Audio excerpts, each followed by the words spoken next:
Are you very hungry though? Do you not want to eat your shoe? Friends are looking tasty though. Surely they are edible. No, no, no, no, no. Monster, monster, cooking the monster. Cooking the Monster is proudly presented by Herbert, Matt, and Kistrix. Monster, monster, cooking the monster tonight.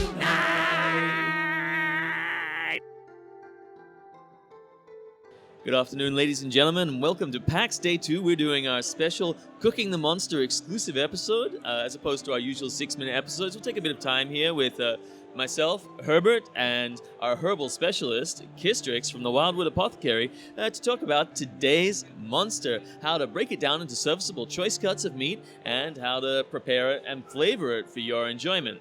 So we had a bit of discussion yesterday about what we wanted to do and what really excited us, and we felt seafood was Definitely a good... seafood. Yeah, it was a good option. It's a little bit closer.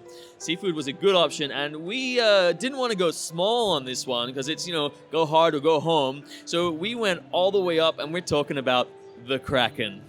So if you got a seafood allergy, maybe the Kraken you might need to skip on stick this away. one, but And I'm a lot of excited people, about the Kraken. if you're intimidated by calamari and tentacles and all kinds of other things, this is the large size. Now, this is not the meal for the faint-hearted, but we're not here to talk about how you acquired your Kraken carcass. There are many ways that an adventuring party or a group of questers in the wilderness could find their deceased Kraken just lying around, falling all over itself, a mad mass of tentacles and bodies and little calakas going on. They look pretty hard to kill. So it's going to be a bit of a challenge. For starters, they're extra-dimensional entities that have been alive for hundreds of thousands of years, potentially, around since the dawn of time, and they can exist in multiple dimensions at once. They're not just giant sea creatures, which means there's no telling what kind of specialist glands they've got. But that's an interesting thing, because they are an ancient creature. They do have a lot of internal organs that you wouldn't find in a lot of other sea creatures, which will lead you down the trail of very specialist delicacies, particularly the organs that allow them to translate from one dimension to another, which really could potentially allow you in some of those dishes to taste flavors in multiple dimensions at once. You wouldn't even need any magic to do that.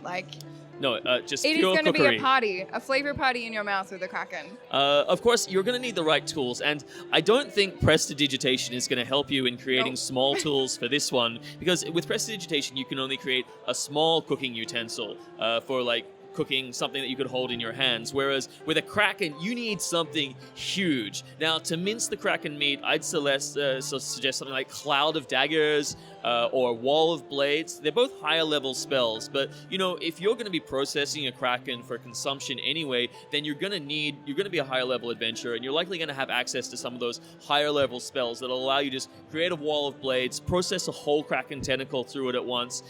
You'll have then larger pieces that you can break down. I think that's really good, because if you want to do the calamari as well, if you want to do that kind of checkerboard slicing as well, using a wall do of the daggers, checkerboard it's slicing. going to be a lot easier and a lot faster. Of course, barbarians with their great cleave abilities and various systems, using your double-edged swords, magical weapons will always help. Just keeping that razor edge, it's hard to do that, especially if you're doing cut after cut after cut. Your conventional swords will lose their edge pretty quickly, and if you want to break down a whole Kraken carcass in a reasonable amount of time, then having a magical edge is going to help you to no end.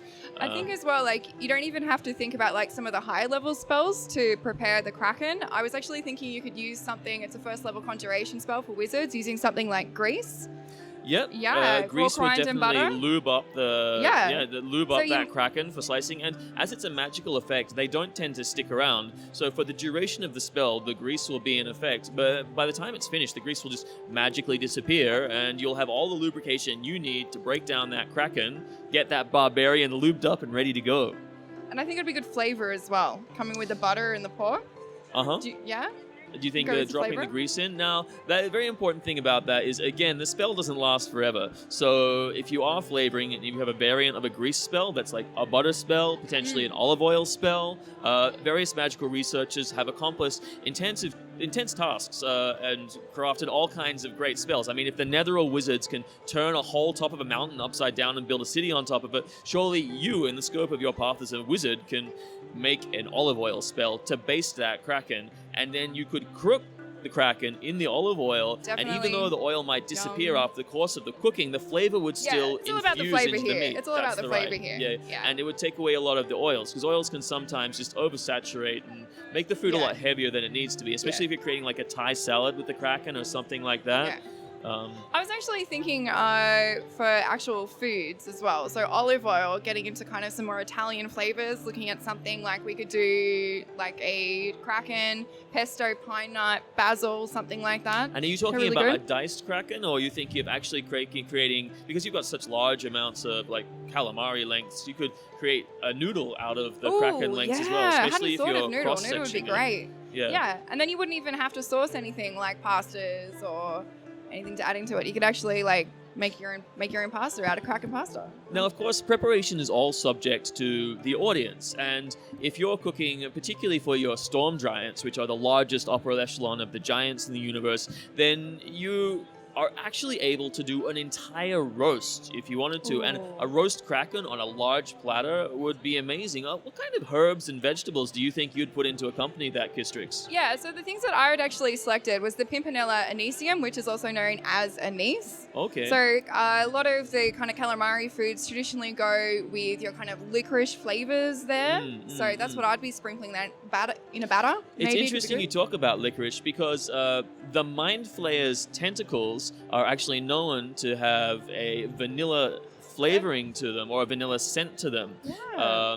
Descriptions in various texts talk about people whose minds are being penetrated by mind flayers, and the scent of vanilla is often mentioned. So if you wanted to like get a bit cross species with your preparation, it's also a tentacled creature. Do a whole tentacle themed Oh. meal. We could Flavor your even do some, Kraken like, with a your dessert, mind flayer maybe. tentacle. We could even look at some dessert Yeah, flavors mind there. flayer tentacles for dessert with your Kraken. Ah. That would be an amazing delicacy for sure. Yeah, good. If we were doing that, I'd actually be putting in some marshmallow root as well, because Oh, once really? you put that in with sugar, you kind of get those like tacky kind of cubes, and that's where the traditional marshmallow candies actually come from, is the cooking of marshmallow root. Oh, so really? we could do Okay. yes. So you're talking about a candied Kraken. Yeah, we could do a candy Kraken with some marshmallow, licorice. Look, you're getting me hungry already.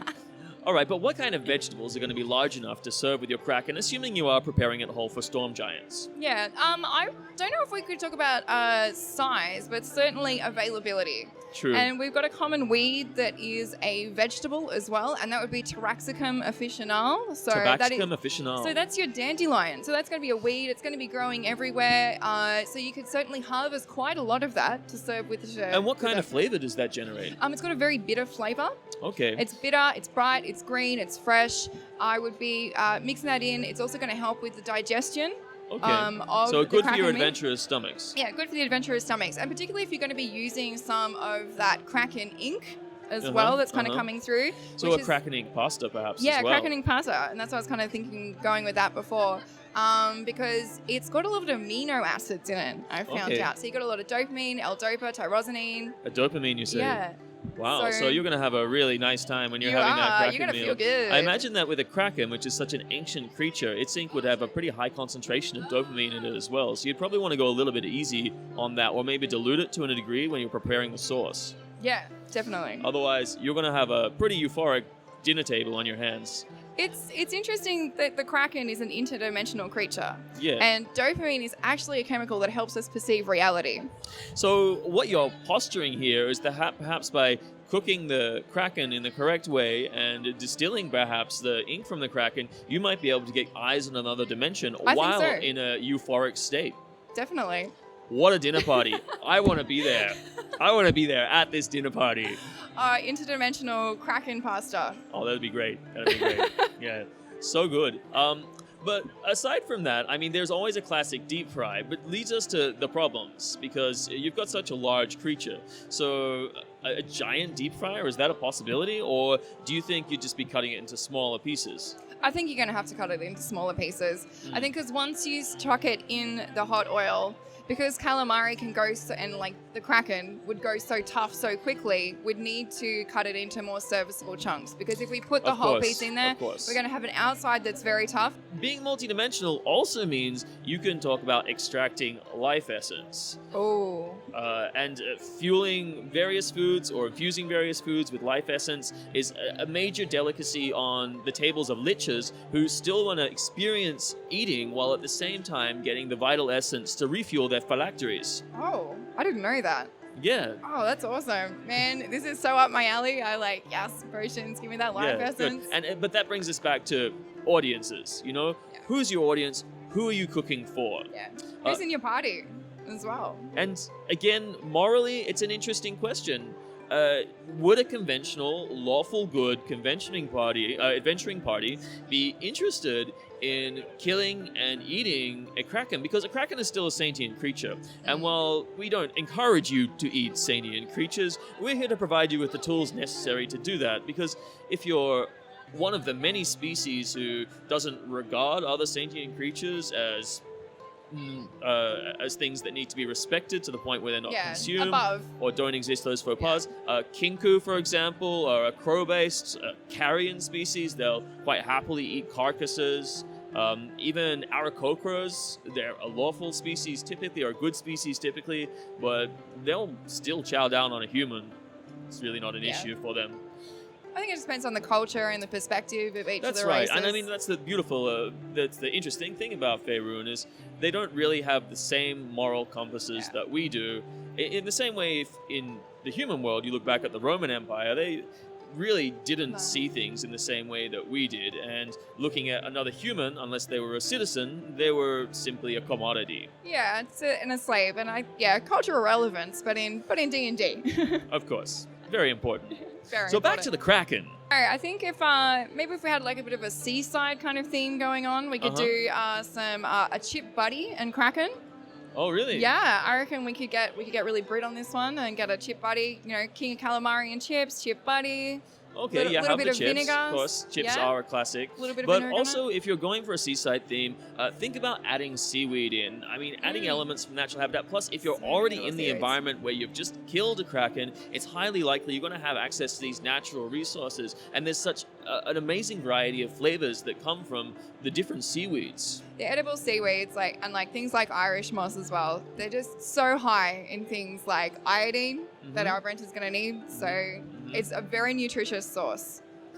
Excellent. So, look, I think we've covered a lot on the Kraken today. We'll be back tomorrow to talk about a brand new mystery creature that we have yet to disclose. But if you're interested in what we're talking about in our content, jump onto our channel, Tabletop Dynasties. Check out the Cooking the Monster series, which is a weekly series covering how to break down a monster into serviceable choice cuts of meat and preparing it for your pleasure. Also check out Kistrix's details on Facebook, Instagram, Kistrix and the Wildwood Apothecary, where she talks about how to make all kinds of herbal remedies and brews for you to use in your day-to-day life, not just your adventuring life. Thanks very much. This has been Cooking the Monster, and we'll see you tomorrow at 2 p.m. Monster cooking